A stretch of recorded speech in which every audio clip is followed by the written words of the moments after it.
નમસ્કાર મિત્રો, હું વિનોદ કરાડે, તર્ક વિતર્ક સમાચાર.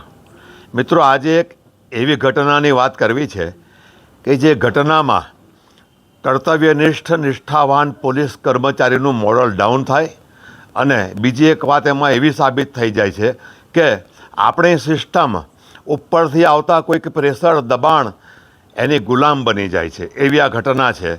આ ઘટના જોઈએ શું છે એમાં જાણીએ. આ ઘટનાની વિગત જોઈએ તો સુરતના રહીશ અને કેમિકલના ધંધા સાથે સંકળાયેલ તથા આઈપીએસ અધિકારીઓના લાયઝનર કે જેને દેશી ભાષામાં વચેટિયો કહેવાય છે તેવા સમીર મહેન્દ્ર શાહ તેમના જન્મદિન નિમિત્તે સુરતની KS અંતરવન નામની હોટલમાં પાર્ટીનું આયોજન કરે છે. આ દરમિયાન PSI BB પટેલને માહિતી મળે છે કે KS અંતરવન હોટલના ગેટ પાસે પાર્ક કરેલ એક કારમાં દારૂ પીવાઈ રહ્યો છે.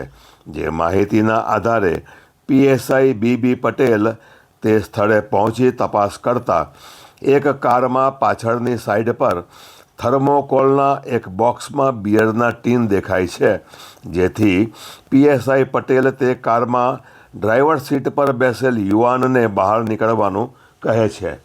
જેથી તે યુવાન અશોભનીય કે સ્ટાઇલિશ કહી શકાય તે રીતે બહાર નીકળે છે.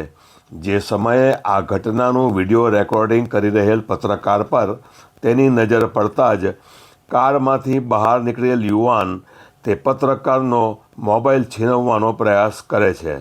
તે યુવાનની આ હરકતને PSI પટેલે રોકતા જ તે યુવાન PSI સાથે ઝપાઝપી કરી તેમને લાત મારે છે.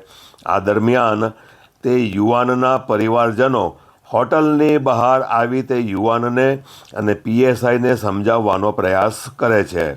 જેમાં IPSના લાયઝનર સમીર શાહ પણ PSIને સમજાવવાનો પ્રયાસ કરે છે. કારણ બિયર મૂકેલ કારમાંથી બહાર નીકળનાર યુવાન સમીર શાહનો પુત્ર છે અને તેનું નામ જૈનમ હોવાનું જાણવા મળે છે.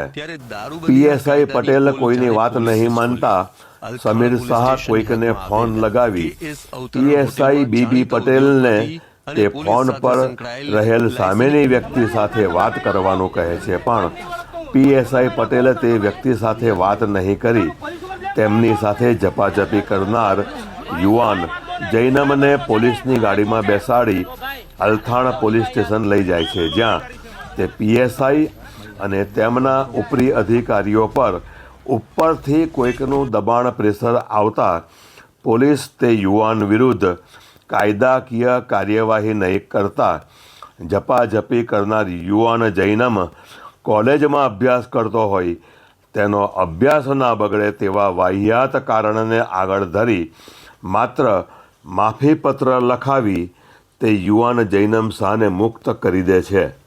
આ ઘટનાના વિડીયો સોશિયલ મીડિયા મારફત ખૂબ ઝડપથી રાજ્યમાં અને રાજ્ય બહાર પ્રસરી જતા PSI સાથે ઝપાઝપી કરનાર યુવાન જૈનમ અને તેના પિતા સમીર શાહ કે જેઓ IPS અધિકારીઓના લાયઝનર વચેટિયા હોવાનું કહેવાય છે તેમની વિરુદ્ધ નાગરિકો રોષ આક્રોશ વ્યક્ત કરતી અને નિષ્ઠાવાન કર્તવ્યનિષ્ઠ પોલીસ સબ ઇન્સ્પેક્ટર પટેલની તરફેણમાં કોમેન્ટ્સ કરી તેમની લાગણી વ્યક્ત કરી રહ્યા હતા. સાથે જ નિષ્ઠાવાન કર્તવ્યનિષ્ઠ પોલીસ કર્મચારી પર ઉપરથી દબાણ કરનાર કોણ છે તે સંદર્ભ વિવિધ તર્ક વિતર્ક થઈ રહ્યા છે.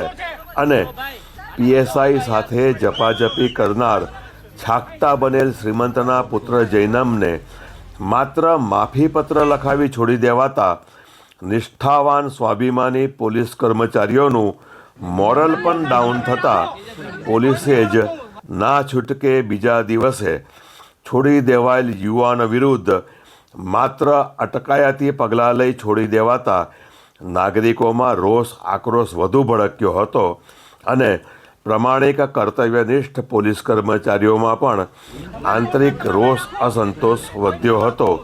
જેથી પોલીસે ત્રીજા દિવસે તે યુવાન વિરુદ્ધ સરકારી કામમાં અડચણ કરવાનો ગુન્હાની કલમ ઉમેરી સમગ્ર ઘટનાને સંકેલવાનો કે પૂર્ણ કરવાનો નિંદનીય પ્રયાસ કર્યો છે. કારણ જો કોઈ ગરીબ મધ્યમ વર્ગીય ઉપર સુધી પહોંચ વિનાનો યુવાન આ રીતે બિયર સાથે ઝડપાયો હોત અને પીએસઆઈ સાથે ઝપાઝપી કરી હોત તો પોલીસે તેવા યુવાનની લાલ ભૂરી કરી નાખી સરકારી કામમાં અડચણ, સરકારી કર્મચારી પર હુમલો, ગેરકાયદેસર રીતે બિયર દારૂ રાખવાનો ગુનો નોંધી તેના પિતા પર પણ આરોપીને મદદગારીનો ગુનો નોંધી કાર્યવાહી કરી હોત. પણ આ ઘટનામાં પોલીસ સાથે ઝપાઝપી કરનાર યુવાનના પિતા શ્રીમંત છે અને આઈપીએસ અધિકારીઓના વચેટિયા લાયઝનર છે, જેથી ઉપરથી કોઈકનું દબાણ પ્રેશર આવ્યું અને પોલીસ પર હુમલો છતાં પોલીસ દબાઈ ગઈ. પણ ઉપરના આ દબાણમાં કર્તવ્યનિષ્ઠ, નિષ્ઠાવાન, સ્વાભિમાની, પ્રમાણિક પોલીસ કર્મચારીઓના મોરલ ડાઉન થયા અને શ્રીમંતોના છાકટા બનેલા નબીરાઓની હિંમત વધી.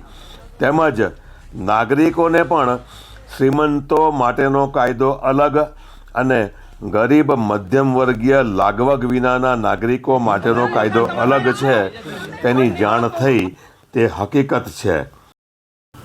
તો મિત્રો, આપણા સમાજમાં કર્તવ્યનિષ્ઠ, નિષ્ઠાવાન, પ્રમાણિક સરકારી કર્મચારી હોય કે સામાન્ય નાગરિક હોય, તેના સમાજહિતના કાર્યને લઈ તે વ્યક્તિનું કોઈ મોરલ ડાઉન ન કરે કે તેના કાર્યને અટકાવે નહીં અને આપણી સિસ્ટમને કહેવાતું ઉપરથી કોઈ દબાણ, પ્રેશર આવે અને તેનો દુરુપયોગ કરી ગેરલાભ ઉઠાવે નહીં, તે માટે આપણે મારે સૌ નાગરિકોએ જાગૃત રહેવાનું છે.